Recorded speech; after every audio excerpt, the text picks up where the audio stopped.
Hello. Thank you guys for coming. I think this is really important information and good for you guys to hear. But I'm Connie Poston, like Mrs. Price said, counselors for students MC to SC. This is what Family Connection looks like. And students have logins to Family Connection. Every student has a login. Parents do not. But parents do have the opportunity to log on as a guest. If you go to the Center Grove High School webpage, which I think Mrs. Price is going to open for me. You have to be on the high school webpage. It won't be on the corporation page.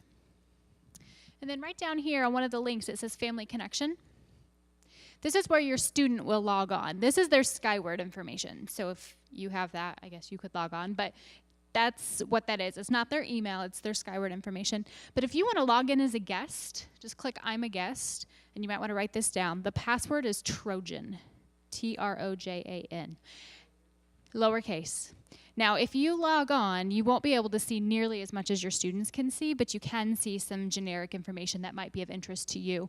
You could see the colleges tab. You could explore colleges, take a look at their admission standards. And then the other important thing that a lot of parents are looking for when they get on here is scholarships.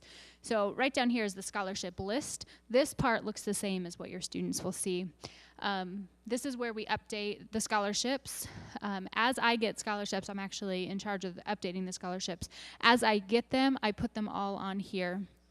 Something that might be helpful if you check on a regular basis, you can actually filter it by only show scholarships that were posted since I last logged on. So you don't have to peruse them all. The other thing to know is I do post these in that guidance newsletter. Do you guys remember getting the guidance newsletter last year on Fridays?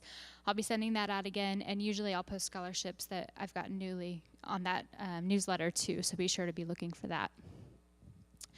We used to have while we're on scholarships, I'll go ahead and talk about it, but we used to have a turnstile in the guidance office with paper applications. We don't do that anymore. It's all on here. So there's two different ways. If you click on like the Forum Credit Union, for example, their application is on their website. So this will take you directly to the Forum Credit Union website to apply, okay? Then if there's a paper application, I will download it, or I will upload it, I guess, to the website so you guys can download it. And then your student needs to turn that into the guidance office, and we will take care of attaching a transcript and getting it mailed and all that for them. So that's kind of two different ways to do it. And you'll be able to see, like this one, this is the VFW. They have to write an essay, but I've attached that application so they can download it, so it's all online. So you guys can see those too, encourage them to apply, those sorts of things. Okay? So back to the student page. So I mentioned the newsletter that I send out. The newsletter has some really important information. A lot of it pertains to seniors, so last year you may have deleted a lot of them, but this year, pay attention to it. As I get important information that I think you guys need to know or might want to be aware of, for example, Indiana State, they're offering free applications during the month of September. That would be something that might be in the newsletter to watch for. So, and that goes three places. It goes to your email, your student's email, and then also right here where it says you have no new messages, it goes right there on Family Connection too. So your student can check it right there as well. The other thing that's on here is, like Mrs. Price was talking about, the college visits. Those are posted on here as well. So your student can always get on Family Connection and see who's coming, when they're coming, where they're going to be. Okay? And any new news that we post on there will be on the home page. Oh, that's the guest tab. Can we go back to student? Might have to log back in. Sorry, little glitch.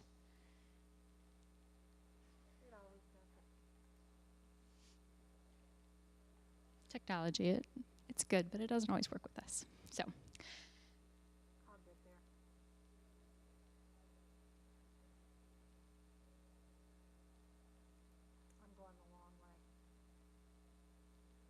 No, don't go to that one. Don't go to that one.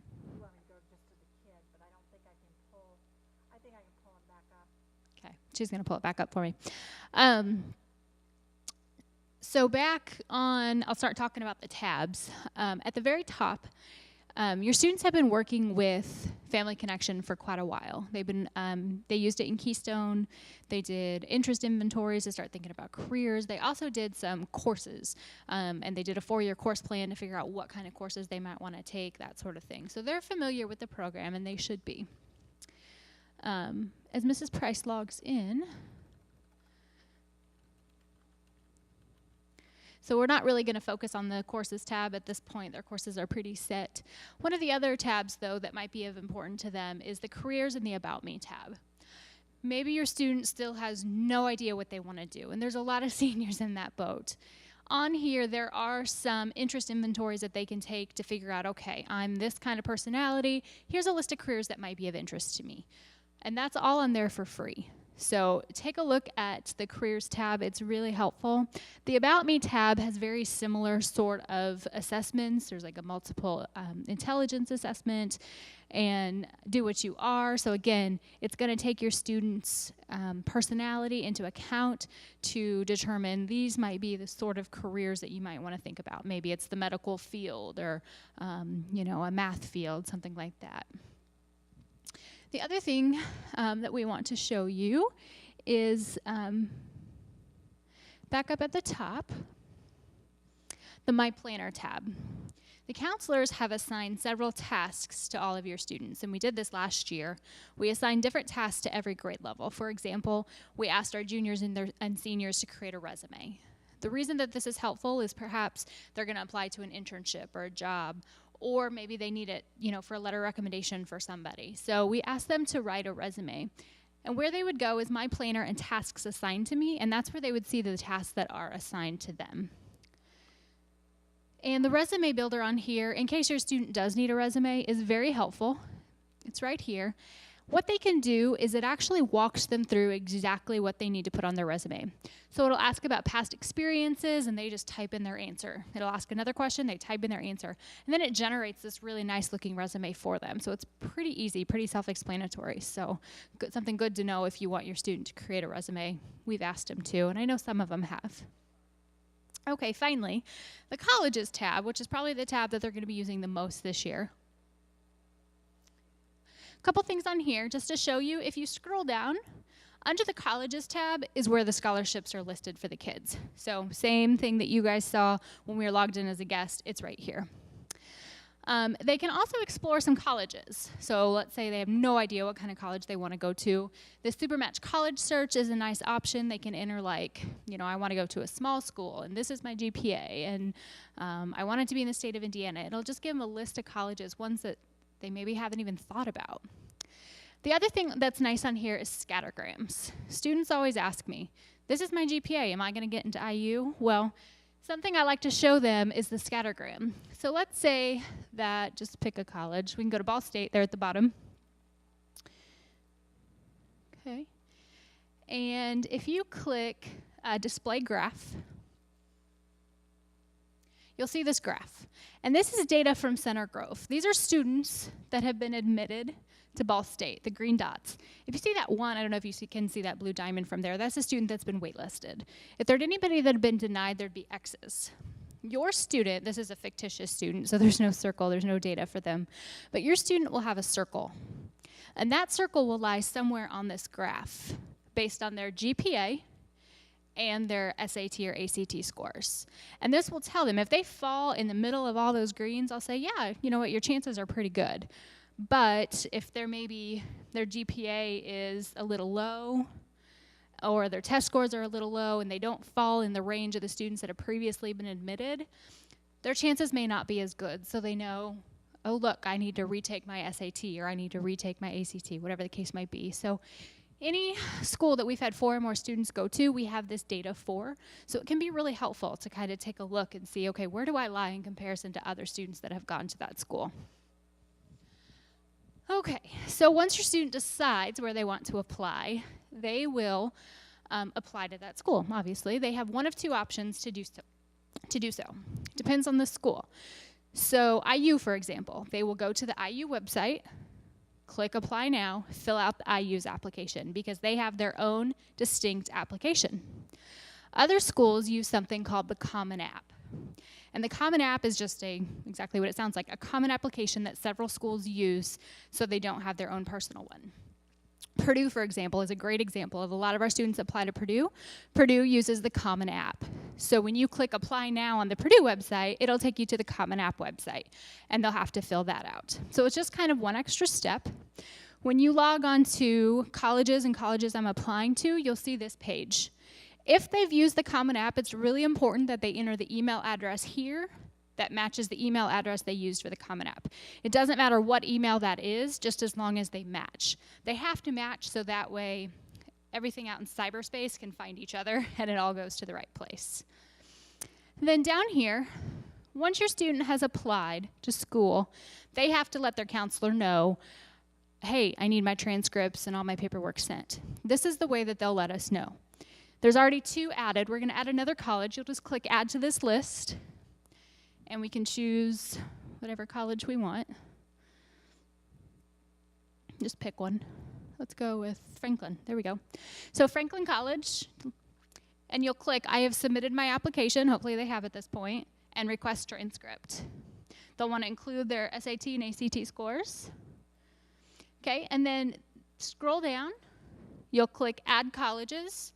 It'll add colleges to the list. What that has just done is sent a message to the counselor saying, hey, this person has applied to Franklin College. They're ready for you to send their application materials. And then counselors, every morning we get in and we check and we're sending those materials for students. Okay? The other thing that's on this page that's helpful, some students might think or colleges might recommend a teacher recommendation letter. We have told the students, very first thing you do is ask the teacher face to face. The teachers appreciate that. It's, how the world works. We don't text the teacher, we talk to them face to face and we ask them, will you please write me this letter of recommendation? After they have asked the teacher and the teacher has said yes, they will go on to here. Right here, you'll see teacher recommendations. You can click Add Request. And on here is listed every single teacher in the school that they can ask. They'll choose the teacher, write them a little note. It doesn't have to be anything long. Just, hey, Mr. Smith, remember when we talked about this? Could you please have that letter done by this date? Thank you very much. They'll update request. At that point, the teacher will get an email saying, Johnny Joe has requested that you write him a letter of recommendation. The teacher will upload it onto here, and the counselor will be able to see that. So that way when we send the transcript, we'll attach that letter of recommendation. Everything goes together in this nice, neat package. So nothing gets lost in the mix, okay? Back on Family Connection, over here on the side, you'll see a link to Prep Me. This is a test prep program that we are providing to all of your students for free, okay? It is a test prep for ACT, SAT, and PSAT. Now, the seniors won't be taking the PSAT, but if you have any underclassmen, it's good to know as well. So what this does, if you click, let's say you're taking the ACT, you'd click Go to Course. At that point, it's going to give you diagnostic tests. What these diagnostic tests do, they're very short, but it'll tell you, here are my deficits, and here's where my strengths lie. After you do the diagnostic test, you'll enter a test date. And based on your deficits, and based on your test date, it's going to create a study guide for you and prepare you for these standardized tests. So let's say you procrastinated, you have a test to take in 2 weeks. It might tell your student you need to study more hours every day than somebody who has a test a few months out. So it's a really good program. We've talked to other schools that have had a lot of success with it. So if your student is needing to retake your SAT or ACT, encourage them to get on here and do some test prep. Okay, so I wanted to show you guys that because that's something new that we did not have last year that we're pretty excited about having this year.